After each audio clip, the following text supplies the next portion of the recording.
সব জায়গায় আমাকে বলা হয় যুবকদেরকে নিয়ে কিছু বলতে।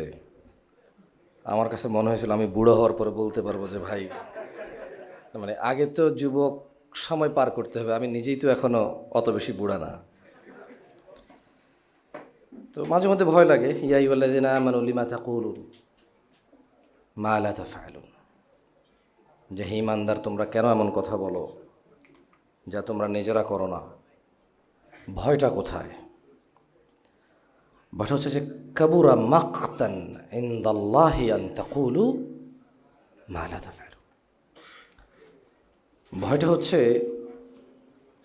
আল্লাহর কাছে এটা ঘৃণিত,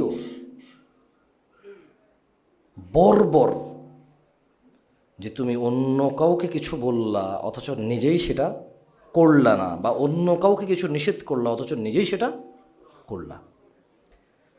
তো সে জায়গায় আল্লাহ আমাকে আশ্রয় দিকে, জন্য আমি বহু বিষয় আলোচনা করি না, নিজেকে সংশোধন করার সর্বোচ্চ চেষ্টায় আছি। এমনি এতটুকু বুঝতে পারছি যে ছোটবেলায়, আরও ছোট থাকতে যখন ওয়াজ শুনতাম শেখ মতিউর রহমান মাদানী হাফেজাহুল্লাহর, শেখ আব্দুর রব্বাফান মাদানী হাফেজাহুল্লাহর, শেখ মুস্তাফিজুর রহমান বিন আব্দুল আজিজ মাদানী হাফেজাহুল্লাহর, শেখ আবু আহমেদ সাইফুদ্দিন মাদানী হাফেজাহুল্লাহর, তো পাকিস্তানের একজন আলেম ছিল শেখ তৌসিফুর রহমান রাশদি। এতটুকু উপলব্ধি আছে যে ওনাদের বক্তব্য যখন শুনতাম জানা ব্যবিচার নিয়ে, তা অনেক কাজে আসছে, এতে কোনো সন্দেহ নাই। ফজিলতুল শেখ আব্দুর রাজ্জাক বিন ইউসুফ হাফেজাহুল্লাহর বিবাহিত জেনাকারীর আলোচনা এদেশের বহু বিবাহিত জেনাকারীকে নাড়িয়ে সংশোধন হওয়ার জন্য কাজে এসেছে বলে আমি বিলিভ করি, অনেকেই বলে। তো আবার ডক্টর মনজুর ইলাহি হাফেজাহুল্লাহ, ওনার স্মার্ট আলোচনা, সুদভিত্তিক ব্যাংকিং বিষয়গুলোর আলোচনাগুলো মানুষের বহু কাজে আসে বলে আমি মনে হয়, আমার কাজে আসে। এভাবে মনে হয় যে ওয়াজ কাজে আসে, এটা বিলিভ করি আমি, কারণ আমার কাজে আসছে। কিন্তু আবার ওয়াজ করাটা, ওই যে কাবুরা মাকতান ইনদাল্লাহি আন তাকুলু, ওখানে ভয় করে যে বলি তো কি বিষয়ে বলি। মানুষ স্মার্টফোন ইউজ করবে, ফেসবুক ইউটিউব ইউজ করবে, গান বাজনার অশ্লীলতায় লিপ্ত হবে না খুবই কঠিন। আমি আপনাকে দোষ দিচ্ছি না ভাই, তুমি ঠিক বা ঠিক বলিও না প্লিজ। তো এটাকে ফানের কি হলো, আপনি হাসতেছেন কেন? I don't know. আমি বলছি যে ফেসবুক ইউজ করে, ইউটিউব ইউজ করে ব্যক্তি কানে গানের আওয়াজ আসবে না, অশ্লীল নারী ওর চোখে পড়বে না, এটা সো টাফ। এখন কারো কারো জন্য হয়তো সহজ, পারে, বাট খুব ছোটোবেলা থেকে বিদেশ বড় হওয়ার কারণে স্মার্ট ডিভাইসগুলো বলতে পারেন নেংটি পড়ার বয়স থেকেই ছিল আমার কাছে। যদিও এগুলো নিয়ে কোনো সময় কোনো বলি না, নিজের ব্যক্তিগত বিষয় নিয়ে খুব বেশি একটা বলি না, ভালো মন্দ মিলিয়ে আছে। আমি এতটুকু বিলিভ করি, আমি আপনাদের যাদের নসিহত করি, এর চেয়ে অনেক বেশি নসিহতের আমার নিজের প্রয়োজন আছে। তো যাই হোক, আমি যুবক বুড়া বুঝি না, আমি এতটুকু নসিহত করতে চাই, আল্লাহ সম্পর্কে এতটুকু বলতে চাই, হুয়াল্লাযী ইউসাউবিরুকুম ফিল আরহামি কাইফা ইয়াশা। তিনি আল্লাহ মাতৃগর্ভে যেভাবে ইচ্ছে আমাদের আকৃতি দিয়েছেন। লা ইলাহা ইল্লা হুয়াল আজিজুল হাকিম। আর আল্লাহ ছাড়া সত্য কোনো ইলাহ নেই। وهو الذي أنشأ لكم السمع والأبصار والأفئدة قليلا ما تشكرون। আর আল্লাহ সুবহানাহু ওয়া তাআলাই আমাদের জন্য চোখ, কান ও অন্তঃকরণ সৃষ্টি করেছে, যদিও আমরা খুব অল্পই কি সন্তুষ্ট, অল্পই শুকরিয়া আদায় করি। তাহলে মায়ের গর্ভে যেভাবে খুশি সেভাবে কে আকৃতি দিয়েছে? তাহলে প্রশংসা কার? আলহামদুলিল্লাহ। এই চোখ, এই কান, এই আবেগ, এই অনুভূতি, এই ভালো মন্দের অনুভূতি, এই দরিদ্রতার অনুভূতি আর এই পয়সাওয়ালার অনুভূতি, বাবা মায়ের মৃত্যুর এই দুঃখের অনুভূতি, হৃদয় পরিবর্তন হচ্ছে। কত মানুষের কত আনন্দ আজ, কারো বিয়ে, কারো সন্তানের জন্ম, কারো ব্যবসার আজকে অনেক বড় একটা অ্যাসাইনমেন্ট সাইন হওয়া, কারো বিশাল বড় চাকরি হওয়া, কারো পাশ হয়ে যাওয়া, পরীক্ষায় উত্তীর্ণ হওয়া। যার বাবা মা মারা যায়, এরকম সংবাদ কি তার ওই আনন্দকে আনন্দিত করতে পারে? তো এই অনুভূতি, এই আবেগ কে সৃষ্টি করেছে? প্রশংসা কার? আল্লাহর। ওয়াহুয়াল্লাযী ইউহয়ী ওয়া ইউমীত, আল্লাহ তিনি জীবন দেন, তিনি মৃত্যু ঘটান। ওয়ালাহু ইখতিলাফুল লাইলি ওয়ান নাহার, তিনি পরিবর্তন করেন দিন এবং রাতের। আফালা তাআকিলুন, ও বাংলাদেশের মানুষ, ও পৃথিবীর মানুষ, আল্লাহই জীবন মৃত্যুর সব কিছুর কর্তৃত্ব, সব কিছুর নির্ধারক, সব কিছুর হুকুমদাতা, সব কিছুর নির্ধারণ যিনি করেন। এবং তিনি রাত ও দিনের পরিবর্তন ঘটান। রাত 11টা তুমি আমি আমরা সবাই বলছি, কিন্তু এই রাত তিনি ঘটিয়েছেন। তুমি আমি আমরা সবাই দেখছি, কিন্তু তিনি তা পরিবর্তন করে দিন থেকে রাতে এনেছেন। আফালা তাআকিলুন, ও বাংলার জমিনের নর ও নারীরা, ও বাংলার জমিনের পুরুষ ও মহিলারা, আফালা তাআকিলুন, যিনি জীবন মৃত্যু ঘটান, যিনি রাত দিনের পরিবর্তন করেন, তিনি প্রশ্ন করছেন, তবু কি তোমরা বুঝবা না? আমরা কি বোঝা উচিত? রাত দিনের পরিবর্তন কে করে? জীবন মৃত্যু কে ঘটায়? তাহলে নিঃশ্বাস যে নিচ্ছি তা কার দেওয়া? বন্ধ হবে কার আদেশে? ক্ষমতা আছে ঠেকানোর? কিসের দারিদ্রতা, কিসের অসুস্থতা, কিসের সম্পদশালী হয়ে অহংকারে লিপ্ত হওয়া? তিনি তো সব কিছুর মালিক, ওনার কাছেই তো আমাদের সব কিছু। বাল ক্বালু মিসলা মা ক্বালাল আউয়ালুন, আল্লাহ বলেছেন বরং তারা বলেছিল যেমনটা তাদের আগের লোকেরা বলেছিল। তো তাদের আগের লোকেরা কি বলেছিল? বলেছিল ক্বালু, তারা সবাই বলল বা বলেছে, আইযা মিতনা ওয়া কুন্না তুরাব ওয়া ইযাম আইন্না লামাবউসুন। তারা বলল, আচ্ছা তুমি বললা আল্লাহ জীবন মৃত্যু ঘটায়, রাত দিনের পরিবর্তন করে, মায়ের গর্ভে যেভাবে খুশি সেভাবে বানায়। আচ্ছা আমরা যদি মরে যাই, মরে যদি মাটি ও হাড্ডি হয়ে যাব যখন আমরা, তখন কি আচ্ছা আসলেই কি আমাদেরকে উঠানো হবে আবার?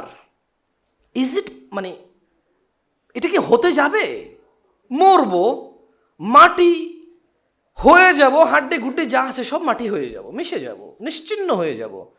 আচ্ছা ইন্না লামাবউসুন, আসলেই কি আমাদেরকে আবার উঠানো হবে? লাকাদ উইদনা নাহনু ওয়া আবাউনা হাযা মিন ক্বাবলু ইন হাযা ইল্লা আসাতিরুল আউয়ালিন।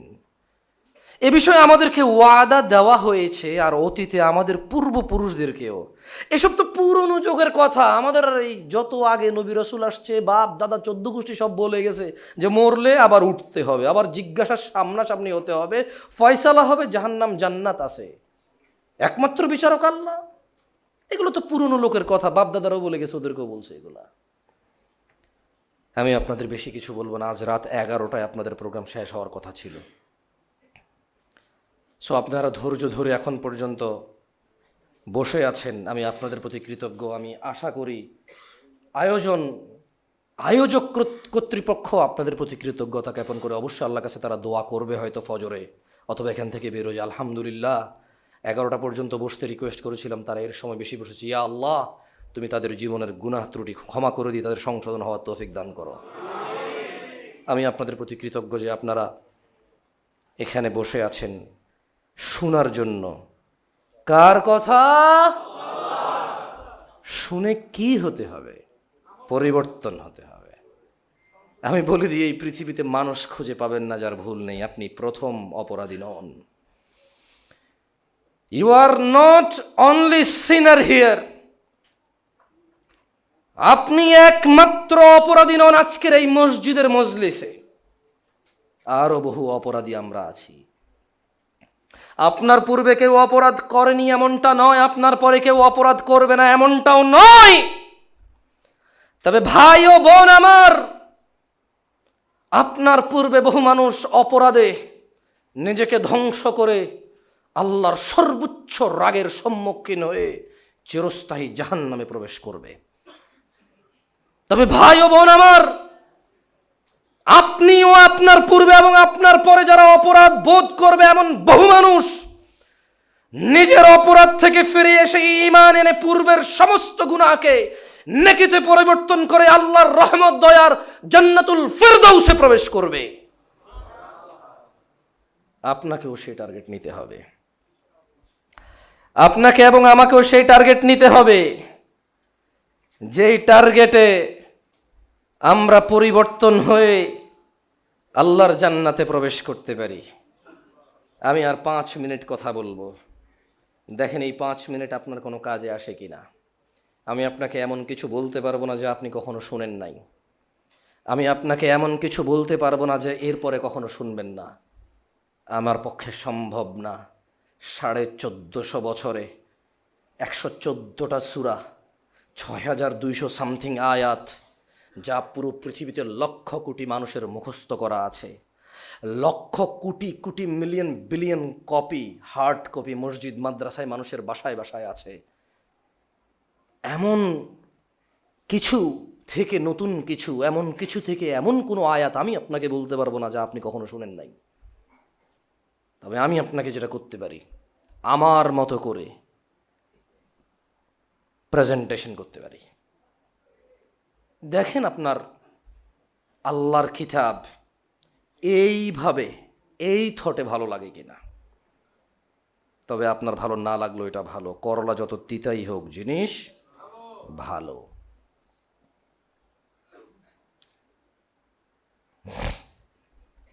আউযু বিল্লাহি মিনাশ শাইতানির রাজিম।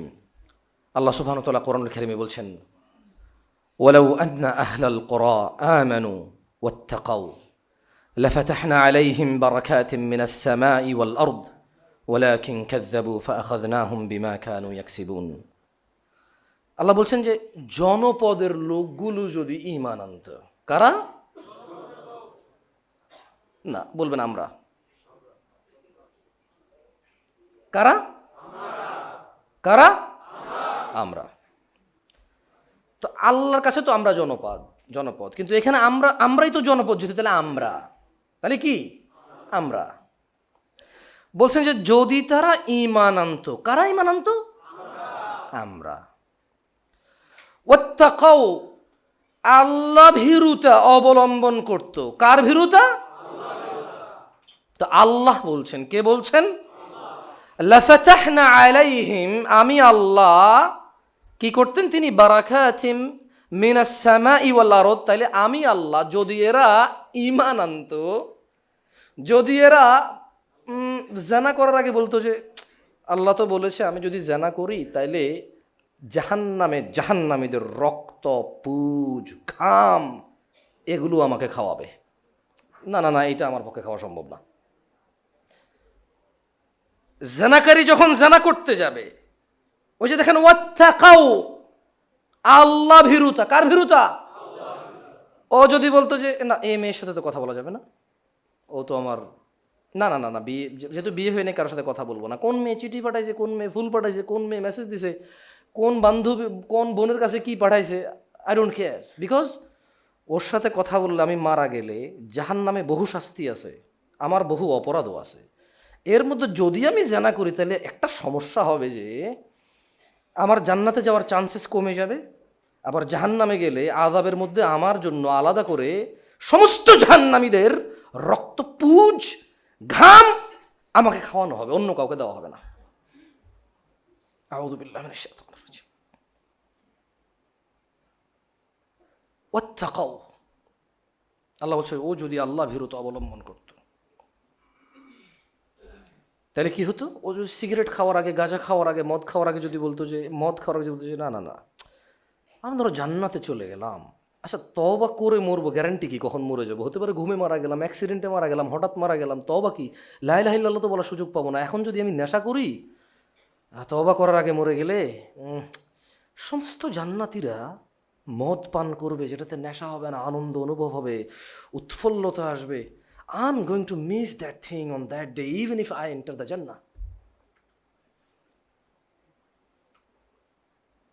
খাওয়া যাবে না। সুদখোর যদি চিন্তা করতো, মানে ওয়াত্তাকাউ, কি বলেন আমার সাথে? ওয়াত্তাকাউ, আল্লাহ ভীরুতা, কি? ওই সুদখোর ব্যবসা বাণিজ্য বাড়ানোর জন্য কত পলিসি, কত যুক্তি আছে সুদ খাওয়ার, ভাই আমি বলে বুঝাতে পারবো না আপনাকে। ওর যুক্তির শেষ নাই সুদ খাওয়ার। তো ও যদি বলতো যে এই অবস্থায় মারা গেলে আল্লাহ ও তার রাসূলের সাথে যুদ্ধ ঘোষণা করে, মানে আল্লাহ ও রাসূল বিদ্রোহী হয়ে, দ্রোহী হয়ে মারা যেতে হবে, মানে জান্নাতের চান্স তো নাই নাই। কি কি সিস্টেমের আযাব আছে আমার জন্য, আস্তাগফিরুল্লাহ, আমি পারবো না সহ্য করতে। ওয়াত্তাকাউ, তাহলে আল্লাহ বলছেন জনপদের লোকেরা কারা? কি আনলে, কি আনলে, আর কি অবলম্বন করলে? কার তাকওয়া? তাকওয়ার বাংলা কি? আল্লাহ ভীরুতা। আরো সুন্দর বাংলা থাকতে পারে, যারা বিজ্ঞ আলেম আছেন বলতে পারে, আমি তো অনুবাদ দেখে বলতেছি। এখানে তাকওয়াকে তাকওয়াই লিখছে, আমি যেটা দেখে বলতেছি ওখানে তাকওয়াকে তাকওয়াই বলছে, কিন্তু আমার কাছে স্টিল তাকওয়াকে আরবি কথাই মনে হয়। আল্লাহ ভীরুতা কি ঠিক আছে উস্তাদ? তাকওয়া পরিচিত, আলহামদুলিল্লাহ। মানে আল্লাহ ভীরুতা কি যায় এই শব্দের সাথে? আলহামদুলিল্লাহ।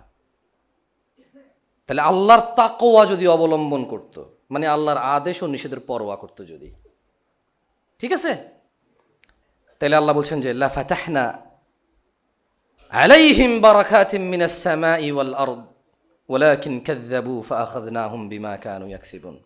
যদি এরা অপরাধ করার আগে পরোয়া করত, এবং যদি এরা আমার আহ্বানে সাড়া দিত, ভালো কাজের দিকে আসতো, তাহলে আকাশ আর জমিনের যে বরকত আছে এইগুলো আমি খুলে দিতাম এদের জন্য। কিন্তু আল্লাহ বলছেন যে তারা সত্যকে প্রত্যাখ্যান করলো, কাজেই তাদের কৃতকর্মের কারণে তাদেরকে পাকড়াও করলাম। মানে যাদেরকে আল্লাহ ধ্বংস করেছে ওদের কৃতকর্মের জন্য ধ্বংস করেছে। কিসের জন্য? আমরাও যদি ধ্বংস হই কিসের জন্য হব? আমাদের কি কর্মের জন্য ধ্বংস হতে পারি বলতে পারেন কেউ আমাকে? মানে আমরা কি করি আসলে? আমরা খারাপ, তো কি খারাপ আমরা বলতে পারেন? আমরা মদ খাই, জুয়া খেলি, মিথ্যা বলি, হারাম উপার্জন করি, মারামারি করি, গালিগালাজ করি, সলাত ত্যাগ করি, জাকাত দেই না, সুদ খাই, আমরা নেশা করি, আমরা এগুলো হচ্ছে আমাদের খারাপ। আর আল্লাহ যা যা আদেশ করেছেন এমন সব উল্টা করি আমরা। সুন্নত, রাসূল সাল্লাল্লাহু আলাইহি সাল্লাম যত কিছুকে জীবনকে সুন্দর করার কথা বলেছে সবের উল্টা করি আমরা। আল্লাহ নবী সাল্লাল্লাহু আলাইহি সাল্লাম বলেছেন যে বিধর্মীরা যদি শক্ত পায়খানা খায় আমরা ওইটাই খাবো। দেখো না, ও চুল এমনে কাটলে এমনে কাটি, ও প্যান্ট এখান দিয়ে ছিঁড়লে এখান দিয়ে ছিঁড়ি, ও সুদের স্কিম চালু করলে এটাকে সবাই ব্যবসা মনে করি, ও নেশাকে ব্যবসা মনে করলে সবাই এবার নেশা বিক্রিকে ব্যবসা মনে করি। ইনফ্যাক্ট আমাদের দেশের বহুমুদি দোকানদার বিলিভ করে সিগারেট না বিক্রি করলে ওর দোকানে কাস্টমার আসবে না। এইটা 100 জনে 95 জন বিলিভ করে এবং সেটার উপরে আস্থা রাখে, তার দৃঢ় বিশ্বাস এটা। আল্লাহ আমাদেরকে বোঝার তৌফিক দান করুন।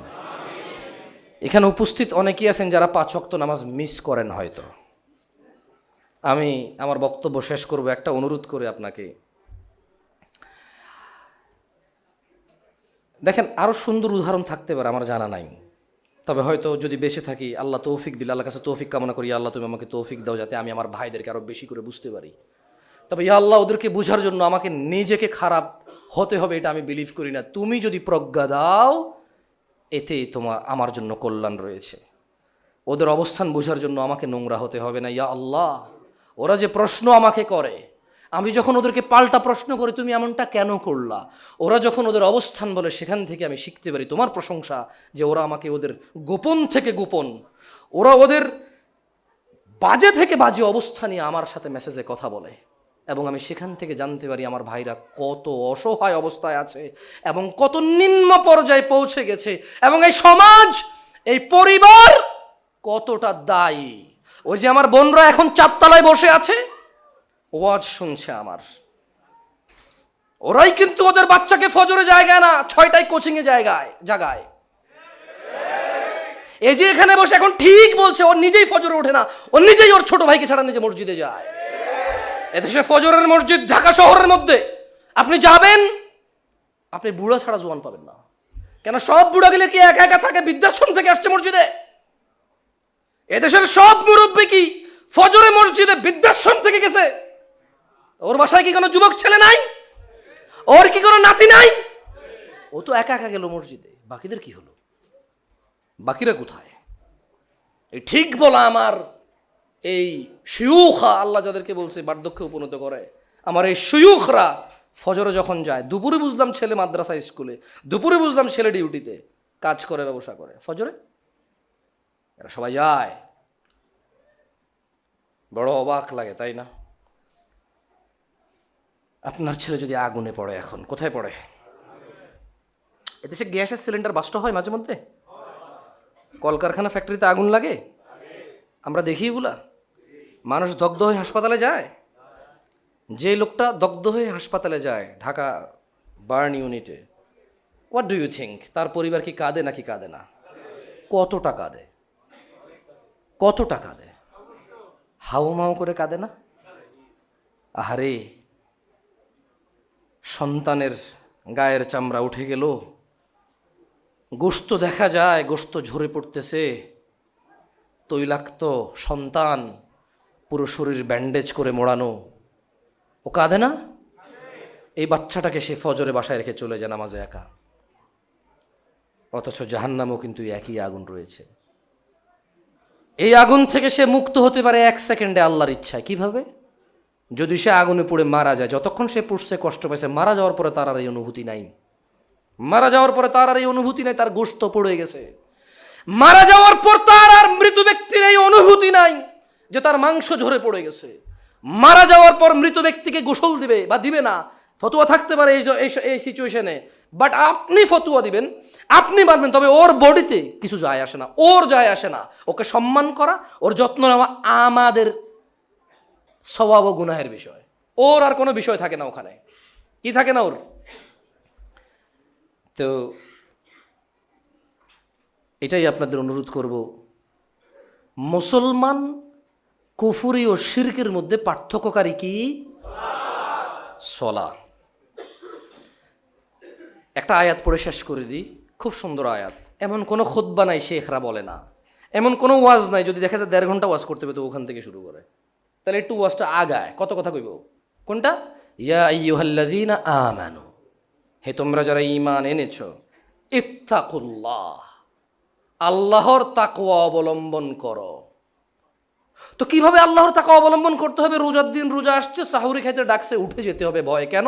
কারণ রমাদানের একটা রোজা ভাঙলে এটার ক্ষতিপূরণ দেওয়া এত সহজ নয়, কারণ এটা ফরজ। কারণ এটা কি? ফরজ।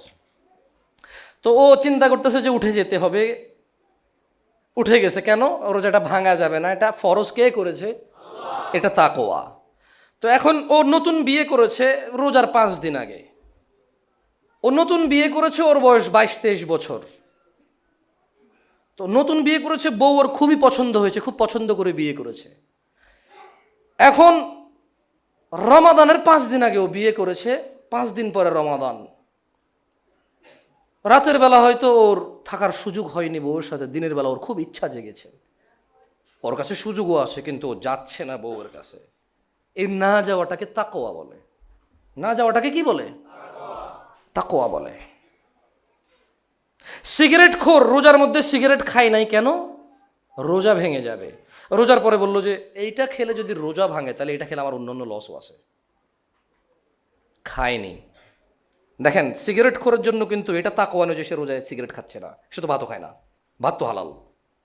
সিগারেট খোরের জন্য তাকওয়ার বিষয় আসে, সে রোজা ছিল, সারাদিন সিগারেট না খায়া থাকতে পারছে, তখন সে বলে যে আস্তাগফিরুল্লাহ আযীম, আমি পুরো দিন 12 ঘন্টার মতো খাইনি, যেখানে আমার ডেলি 2 প্যাকেট লাগে, আমি 12 ঘন্টা আল্লাহকে ভয় পেয়েছি, তাহলে কি আমি এরপর আল্লাহকে ভয় পাচ্ছি না আবার? মানে আমি শুধু দিনে আল্লাহকে ভয় পাই, রাতে ভয় পাই না? আস্তাগফিরুল্লাহ আযীম, এটা কত জঘন্য অপরাধ আমার দ্বারা, এটাকে তাকওয়া বলে। কি বলে এটাকে? ও দাড়ি কাটতে যাচ্ছে, ও চিন্তা করলো যে কি রে, আমার মাথায় চুল ওঠে না, কত কিছু করতেছি, লক্ষ লক্ষ টাকা খরচ করতেছি কি উঠানোর জন্য, আর মুখ ভর্তি দাড়ি আইসাই কেটে ফেলি। অথচ চুল রাখি অথবা কাটি যায় আসে না। চুল রাখি, আমি পুরো চুল ফেলে দেব অথবা চুল রাখবো, এতে কি কোনো প্রবলেম আছে? ইসলামের আদেশ নিষেধ আছে এখানে? অথচ দাড়ি রাখার কি আছে? ও যদি বলো যে লা হাওলা ওয়ালা কুওয়াতা ইল্লা বিল্লাহ, এই যে দাড়িটা কেটে যে পুরো শেপ করে যে একদম এরকম হয়ে গেলাম, আমার মাথার বর্তমান সবগুলা চুল যদি ঝরে পড়ে যায়, আমাকে দেখতে যতটা বিশ্রী লাগবে, আমার এই দাড়িগুলো ফেলে দিলে কি আমাকে অতটা বিশ্রী লাগবে না আমার? তো ও যদি এটা উপলব্ধি করতে পারে, এটা হচ্ছে ওর দাড়ি রাখার তাকওয়া। কি তাকওয়া? তো আল্লাহ বলছেন ইয়া আইয়ুহাল্লাযীনা আমানু, হে হে কে বলছে? কাদেরকে ডেকে বলছে? সবাইকে বলছে না, ঈমানদারকে বলছে। ইয়া আইয়ুহান নাস আর ইয়া আইয়ুহাল্লাযীনা আমানু, there is a huge difference, gap বিশাল। কত বিশাল জানেন? যেরকম আপনি বঙ্গোপসাগরের ওপারে কি আছে চিন্তা করে কুল পান না, এর চেয়ে অনেক বেশি। মাঝে মধ্যে যেরকম আপনি চিন্তা করেন, আচ্ছা যদি সাগরের মধ্যখানে যাওয়ার পরে জাহাজটা বন্ধ হয়ে যার না যায় কি হবো আমাদের, কুল কিনারা পান, এরকম চিন্তার মাঝে মধ্যে চিন্তা করেন, আচ্ছা বিমানে উঠছি, এটা 20,000 ফিট উপরে, যদি এখানে ঠুস করি এটা কি হইব রে আমার, মানে কোনো কুল কিনারা পান? এর চাইতে কোটি কোটি বেশি গুণ বেশি গ্যাপ আছে ইয়া আইয়ুহাল্লাযীনা আমানু আর ইয়া আইয়ুহান নাসের মধ্যে। কারণ আমানু তো মুসলমানদের মধ্যে অনেক না, ভুল হলে ধরবেন ওস্তাদ আমাকে। আমি দেখেন, আমি কিন্তু আপনারা সবাই হয়তো জানে যে আমি ওয়াজে যাই না, এ ধরনের কনফারেন্স, কারণ এখানে আলেম ওলামা থাকে, যদি আমার কোনো ভুল হয় ধরে দিতে পারবে, আমারও কারেকশন হবে, আপনাদেরও কি হবে, কারেকশন হবে। আমি ভুল ধরলে লজ্জা পাবো, লজ্জা পেলে এরপর পর্যন্ত আরও ঠিক করে কথা কইতে হবো। তো ওয়াজ মাহফিলে গেলে চেয়ারম্যান বসে, মেম্বার বসে, সূরা ফাতিহা জানা না, কি কয়া আমু, একটি হরিণ বান্দা ছিল গাছেরই তলায় গো, গাছেরই তলায়, ওর কি আসে যায় আমি কি বলতেছি? ওর কি আসে যায় আমি কি বলতেছি? হ্যাঁ, আমি বলবো যে, ওকে বলবো যে মা ফাতেমা কান্দে কারবালার ময়দানে, কত কত আগে ফাতেমা রাদিয়াল্লাহু আনহা মরছে, কত পরে হাসান হুসাইন মরছে, কেমনে কান্দলো? কি আপনারা কি বুঝেন না এটা আমি কি বলছি? এখন ধরেন চেয়ারম্যান, মেম্বার, এমপি, মন্ত্রী বহুত কিছু বসে আছে, আমি বললাম যে মা ফাতেমা কান্দে কারবালার ময়দানে, আরে ফাতেমা রাদিয়াল্লাহু আনহা কবে আগে চলে গেছে, এরপর ওনার সন্তানরা গেছে, উনি কান্দলো কিভাবে তাহলে? আর উনি কান্দলে আমি কেমনে জানি, কেমনে দেখলাম কবরের ভিতর থেকে? হাসতেছেন কেন ভাই? These are very strange things. আমি তো বাংলাদেশে বড় হইনি, আপনারা বাংলাদেশে বড় হয়েছেন, দেখছেন আপনি হাসতেছেন, কিন্তু বিশ্বাস করেন আমার হাসি আসে না, আমার কাছে অবাক লাগে। ও কই প্রেম করেছে ইউসুফ নবী গো, কই কেমনে? সূরা ইউসুফ পড়ে কোথাও পাই না যে উনি প্রেম করছে, বরং ওনারা বলছে যে তুই প্রেম কর, উনি বলছে ইন্নী আখাফুল্লাহু রাব্বাল আলামিন। এ বলতেছে যে প্রেম করছে, উনি তো জেলে গেল প্রেম না করার জন্য। কত বড় অপবাদ ওনার উপরে। তো এই চেয়ারম্যান, মেম্বার, এমপি, মন্ত্রী বসে থেকে লাভ কি? ও বলে যে ও যদি না বলতে পারে, হেই বেয়াদব, কি বলছো এগুলো? উনি তো জেলেই গেল প্রেম না করার জন্য, তুমি বলতেছো প্রেম করেছে ইউসুফ নবী, মানে কি? ওনার জেলটা হলো কেন তাহলে বলতে পারো? প্রেম করার কারণে। ওনার জেলটাই তো হয়েছে প্রেম না করার কারণে। ও স্বর্গ থেকে আসে তো এখন না? যাই হোক, তো যেটা বলছিলাম সেটা হচ্ছে ইয়া আইয়ুহাল্লাযীনা আমানু আর ইয়া আইয়ুহান নাসের মধ্যে পার্থক্য আছে। নাসকে ফেরাউন নাস, নাসকে নমরুদ নাস, নাসকে আবু জাহেল আবু লাহাব নাস ছিল। আমানুকে শুধু সে যার ঈমান আছে, শুধু সে যে ঈমানদার, শুধু সে যে ঈমান আনছে, আনার পরে যার ঈমানটা টিকে আছে সে হচ্ছে আমানে। যার ঈমান না তার ঈমানদারি না। আপনি কি মহিলা? মহিলা হলে কি পুরুষ হইতেন? ছেলে, তুমি কি মেয়ে? তো তাহলে যার ঈমান না সে তো ঈমানদারি না। তাহলে আল্লাহ এখানে যখন বলি ইয়া আইয়ুহাল্লাযীনা আমানু, হে তোমরা যারা ঈমানদার, এইটা আর নাসের মধ্যে অনেক পার্থক্য কেন? কারণ ঈমানদার মুসলমানের মধ্যে তো অনেক নাই। আমাদের ফজিলাতুল শেখ এনায়েতুল্লাহ আব্বাসী সাহেবের বক্তব্য শুনলে তো আপনি মুসলমানই খুঁজে পাবেন না। আবার হাসে কেন বুঝলাম না তো, এই সব কথা এরা হাসে কেন? ওনার কথা বলতাম না, ওনার কথা বলতাম না। ওনার কথা কেন বলছি? কারণ আমি দেখেছি উনি বড় বড় আলেমদেরকে কাফের বলছে, বোতালাক বলছে। তো যেখানে আমাদের হুজুরের ঈমান না, আমনে কি মানে আমনে হুজুরের ওয়াজ শুনেন, যে হুজুরের ওয়াজ আপনি শুনেন আপনার মতো এরকম 2,20,000 50,000 মানুষ ওনার ওয়াজ শুনে। এখন উনি বলে যে ওই কাফের, তাহলে আগের হাল যেদিকে পিছের হাল ওইদিকে, উস্তাদ যা সাগরে তো তা। তো ঈমানদার তাহলে বুঝছেন তো, ঈমানদার আর নাসের মধ্যে আল্লাহ কাকে বলেছে? একটু আগে বলেছি জনপদবাসী, বলছি যে আমরা বলেন, এখন কিন্তু আর আমরা বলতে বলি নাই, কারণ আমি নিজেকেও আমি বলতেছি না। আল্লাহ কাছে দোয়া করি, ইয়া আল্লাহ তুমি আমাদেরকে ঈমানদার হয়ে মৃত্যুবরণ করার তৌফিক দান করো। দেখেন আল্লাহ তা বলতেছে, আল্লাহ তা বলতেছে ইয়া আইয়ুহাল্লাযীনা আমানু, হে তোমরা যারা ঈমান এনেছো, ইত্তাকুল্লাহ। মানুষ নিজের ছেলে মেয়ের বলে, ঠিক না, যে ভাব তুই ঠিক হয়ে যা, তুই ভালো হয়ে যা, কেন এমন করস, তুই ভালো ছেলে। দেখছেন আল্লাহ কাকে বলছে? ইত্তাকুল্লাহ, ঈমানদারকে বলছে এখানে, যে তুমি যেহেতু ঈমান আনছো আল্লাহর তাকওয়া অবলম্বন করো। আর শোনো, কটুক হাক্কা তুকাতিহ, যেভাবে আল্লাহর তাকওয়া অবলম্বন করা উচিত সেভাবে করো। কিভাবে তাকওয়া অবলম্বন করবে? যেভাবে করা উচিত। এরপর একটা নিষেধও করছে এখানে। প্রথমটা হলো আদেশ। প্রথমটা কি? আদেশ। নসিহা কার পক্ষ থেকে? নির্দেশ কার পক্ষ থেকে? পরেরটা নিষেধ। কি বলছে? ওয়ালা তামুতুন। কাকে বলছে? নাসকে না ঈমানদারকে? কাকে বলছে? নাসকে না ঈমানদারকে? দেখেন বলতেছে, তার মানে ঈমানদারের ঈমান থাকে না। ঈমানদারের ঈমান একবার নিয়ে আসলে যে জুতা দিয়ে পিটলে যেরকম ইজ্জতদার ইজ্জত যায় না, ঈমানদারের বিষয়টা কিন্তু এরকম না। আপনার দেশে আমার দেশে উদাহরণ আছে যে মানির মান আল্লাহ রাখছে, জুতা দিয়ে পিটলেও যায় না, কিন্তু ঈমানদারের বিষয়টা কিন্তু এরকম না। দেখেন প্রথমে বললো ঈমান আনছো যারা, তাকওয়া অবলম্বন করো যেভাবে করা উচিত। এরপরে ঈমানদাররা বলতেছে যে ওয়ালা তামুতুন্না ইল্লা ওয়া আনতুম মুসলিমুন, শোনো তোমরা মুসলমান হওয়া ছাড়া মরিও না। তার মানে বোঝা গেল ঈমানদারের ঈমান মৃত্যু পর্যন্ত যে থাকবে, তার কৃতকর্মে গ্যারান্টি দিবে, অথবা তার কৃতকর্মে এটা বিফল হয়ে যাবে। সলাত